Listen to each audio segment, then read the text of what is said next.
Hey everyone, welcome to the channel. I know why you're here. Your Samsung S25 suddenly got stuck on the Google account verification screen, and now you're looking for a way to bypass it, preferably without a computer.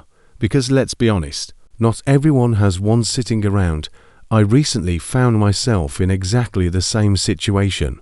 To be honest, I almost lost my mind trying to figure it out. I had to roll up my sleeves and dive deep into the problem. But I did it. I found a way and managed to bypass the FRP lock. Let me tell you how.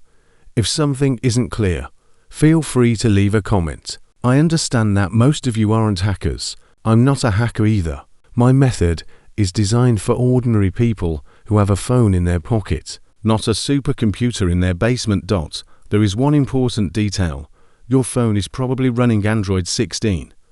And that's where the challenge begins. On older Android versions, there used to be all kinds of tricks. Remember the TalkBack methods or the Google keyboard tricks? Those were great. But on Android 16, they're gone. Completely gone. They simply don't work anymore. So don't waste your time watching old videos. Their advice is outdated and useless now. Why? Because Google introduced new security measures. The system no longer allows apps from unknown sources to gain access to sensitive parts of Android. In other words, many of the old loopholes have been closed. However, I found an alternative approach, and surprisingly, it was a Chinese AI called DeepSeek that helped me. Yes, DeepSeek. Why DeepSeek? Because ChatGPT is designed not to provide instructions for bypassing FRP locks. It won't help with that. DeepSeek, on the other hand, gave me several possible solutions.